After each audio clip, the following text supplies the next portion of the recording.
एक आदमी ने मुझसे कहा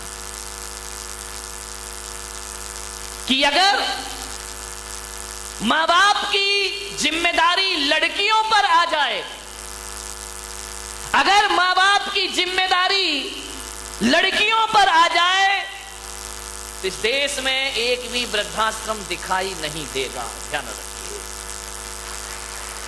अगर मां बाप की जिम्मेदारी लड़कियों पर आ जाए तो इस देश में एक भी वृद्धाश्रम दिखाई नहीं देगा। लड़के ने कहा अगर सभी लड़कियां सास ससुर को मां बाप का दर्जा दे दें तो देश में एक भी वृद्धाश्रम दिखाई नहीं देगा। पूरी दुनिया में कहीं भी वृद्धाश्रम के दर्शन नहीं हो। ध्यान रखिए, एक लड़की मां बाप की चिंता करती है, सास ससुर की नहीं। यदि हर बेटी सास ससुर को माता पिता समझने लगे तो हिंदुस्तान तो क्या पूरी दुनिया में वृद्धाश्रम बंद हो जाएंगे, हर घर स्वर्ग में परिवर्तित। दोनों की जिम्मेदारी, लड़कों की भी जिम्मेदारी है और लड़कियों की भी घर को स्वर्ग बनाने। एक नारी संकल्प कर ले कि किसी भी परिस्थिति में मैं अपने परिवार को टूटने नहीं दूंगी। क्यों टूटता है परिवार? शादी करके आती हैं आप, बहू बनकर आती हैं, परिवार के टूटने का कारण क्या है? किसी ने कुछ कह दिया, आप ऐसे बाहर हो जाते हैं, सहन शक्ति नहीं है, धैर्य नहीं है। हमको उसने ऐसा क्यों बोल दिया? अरे बोल दिया तो बोल दिया। लखनऊ के नवाब के बेटे अभी जाके देखो, जो कभी नवाब बने घूमा करते थे, आज उनके बेटे रिक्शे चला रहे हैं, तांगे चला रहे हैं। ध्यान रखना, आदमी की जिंदगी का कोई भरोसा नहीं है, कब राजा को रंक बना दे और कब रंक को राजा बना दे। क्या हुआ? दो बात, ये महिलाएं पर्युषण पर्व आ रहे हैं, 10-10 उपवास करेंगी। कुछ महिलाएं 16 कारण के 30-30 उपवास कर रही हैं, कुछ 28 के उपवास किया करती हैं, 10-10 उपवास कर लेती हो आप लोग। आपसे बड़ा निवेदन है मेरा, बड़ी विनम्रता के साथ, 10-10 उपवास में आप भूख सहन कर लेती हो, प्यास सहन कर लेती हो कि नहीं? भूख प्यास सहन कर लिया तो आपका उपवास हो गया।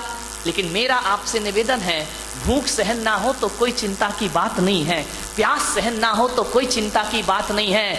मैं तो कहता हूं उपवास नहीं होता तो मत करो, अरे 2 रोटी खा लो लेकिन प्रेम की जिंदगी जियो अपने घरों में, नफरत का वातावरण मत।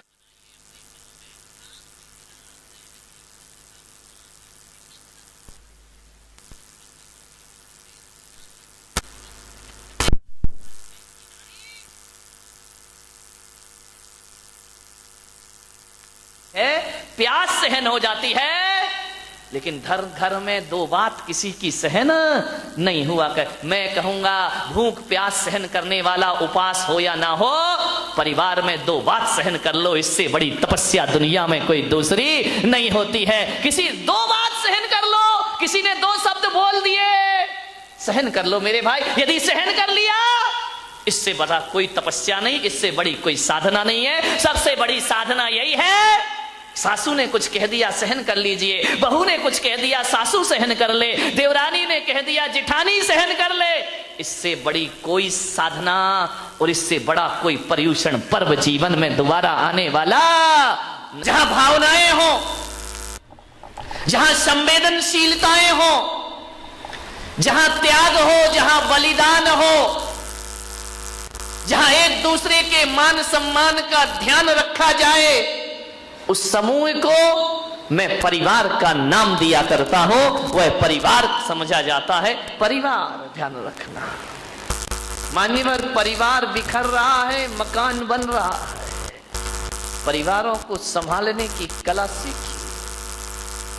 आखिर 2 भाइयों के बीच ऐसा क्या घट जाता है, ऐसी कौन सी बात आ जाती है कि एक भाई दूसरे भाई का दुश्मन बन के खड़ा हो जाता है?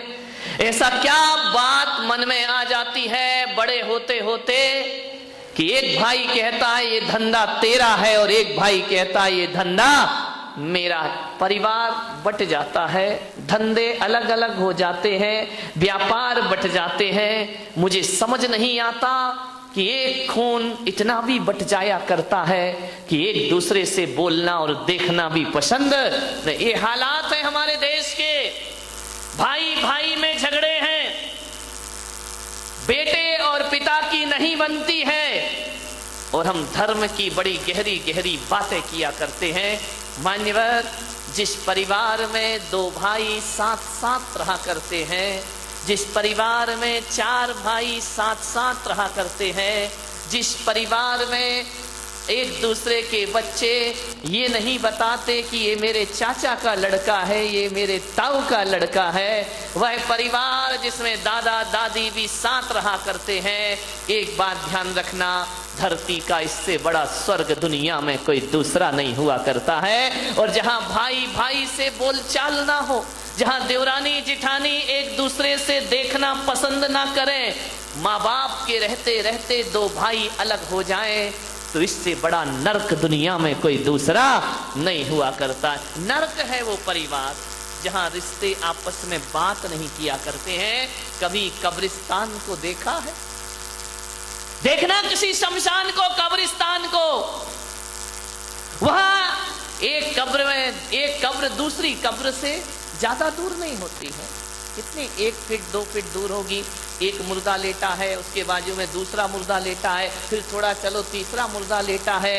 हजारों मुर्दे कब्रिस्तान में लेटे होते हैं, लेकिन कभी एक बात ध्यान रखना, ये कब्रिस्तान में लेटे हुए मुर्दे केवल लेटे रहते हैं, एक दूसरे से बात नहीं किया करते हैं, एक दूसरे से संवाद नहीं किया करते हैं, एक दूसरे की तरफ देखा नहीं करते हैं। तो जिस घर में 4 भाई एक दूसरे से बात करने को तैयार ना हो, तो वो घर घर नहीं, मेरी नजरों में कब्रिस्तान हुआ करता है। अरे कब्रिस्तान में तो फिर भी ध्यान रखना, मुर्दा लेटे होते हैं, लेकिन घरों में यदि बोलचाल नहीं है तो आदमी जीती जागती लाश सा जीवन जिया करता है। जिंदगी उसकी मुर्दों की तरह हुआ करती है, बोलचाल नहीं है, एक दूसरे से बात नहीं करते हैं। मेरे देश की संस्कृति ये कलात्मक इमारतें नहीं हैं, कुतुब मीनार, ताजमहल, अजंता एलोरा की गुफाएं, लाल किला, ये मेरे देश की संस्कृति नहीं है मेरे भाई। यदि ये मेरे देश की संस्कृति हो जाएगी तो मेरा देश तो पत्थरों का देश हो जाएगा। लेकिन भारत पत्थरों का देश नहीं, ये संवेदनाओं का देश है, ये दिलों का देश हुआ करता है। हमारी पहचान क्या है? हमारी पहचान है मेरे देश की धरती सोना उगले उगले हीरे मोती। कौन सा सोना उगलती इस देश की धरती? कौन सा हीरा मोती उगलती है इस देश की धरती? हाँ, इस देश की धरती ने ये कंकड़ पत्थरों के हीरे मोती को महत्व नहीं दिया। मेरे देश की धरती तो ऐसे हीरे उगला करती है, ऐसे मोती उगला करती है, ऐसे जवाहरात इस दुनिया को दिया करती है। जहां एक पिता यदि वचन दे देता है अपनी पत्नी को, तो मेरे देश का हीरा 14 वर्ष को वनवास स्वीकार कर लिया करता है। एक माँ पिता के वचनों को, ये हीरे हैं, ये कंकड़ पत्थर वाले हीरे मोती नहीं है। ध्यान रखना, असली हीरा वो जो पिता के वचनों की खातिर 14 वर्ष का वनवास स्वीकार कर लिया करता है। मान्यवर, दशरथ ने वचन दिए थे रानी कैकेयी को। विचार करिए आप, उसकी जगह आज का बेटा होता तो कहता कि आपने अपनी पत्नी को वचन दिया है, उसे मैं क्यों भोगूं, मैं क्यों वनवास जाऊं, मैं क्यों जंगल जाऊं। आप पत्नी के प्रेम में पत्नी को वचन दे गए और बेटा वनवास जाएगा। और वो भी ध्यान रखना, कितना महान हीरे मोती थे वो, जिन्होंने ये भी नहीं कहा कि कौन सा तुमने हमारी सगी माँ को वचन दिया है, अरे सौतेली माँ को वचन दिया है, उसे निभाने हम क्यों जाएंगे, हम क्यों तुम्हारे नहीं कहा। असली हीरे मोती ये हैं हमारे देश के, ध्यान रखिए। चल दिए राम लक्ष्मण वन की ओर बिना कोई प्रश्न किए। मान्यवर, धन दौलत से परिवार नहीं चलता, भाईचारे से परिवार चला करता है। ध्यान रखिए, भाईचारा होना चाहिए हमारे। देखो, ताली बजाना ढंग से बजाए, नहीं बजाना तो मत बजाओ। अब बजा भी रहे हो, आलस भी आ रहा है, जरा अच्छी बात लगे, दिल को छुए तो बजाइए, नहीं तो कोई जरूरी नहीं है। ध्यान रखिए मान्यवर, विचार करना है कैसे कैसे भाई हमारे देश में हुए हैं। मान्यवर, मेरा आपसे निवेदन है, अपने बच्चों से प्यार करो, लेकिन पुलक सागर की एक बात याद रखना कि इतना प्यार मत करना कि उसका भविष्य खतरे में पड़ जाए। ध्यान रखिए, इतना भी लाड़ प्यार मत करो, क्योंकि तुम्हारी बेटी को पढ़ो, दूसरों के घरों में जाना है। एक बात याद रखना, कितना भी लाड़ प्यार कर लेना, लेकिन बेटियों के स्वभाव पे ध्यान जरूर देना। हकीकत में बताऊं तो 90% ससुराल खराब नहीं होती, 90% हमारी बेटी का स्वभाव खराब हुआ करता है। ध्यान रखिए, आपको विचार करना है। इतना लाड़ मत करो कि वो जिद्दी हो जाए, वो बड़े छोटों का भेद ही भूल जाए, वो मान मर्यादा ही भूल जाए, वो भूल जाए कि मैं भारतीय नारी हूं। ध्यान रखना, सुविधाएं दो, इतना मत देना कि कल तुम्हारे लिए उसका प्यार दुखदाई बन जाए। ध्यान रखिए, उस पिता ने, सेठ ने बहुत प्यार किया अपनी बच्ची को, इतना प्यार कि वो लाड़ लाड़ में लड़ंका हो गई। एक बात ध्यान रखना, लड़ंका बहू से घर नहीं चलता, लड़ंका नहीं प्रियंका चाहिए। ध्यान रखना।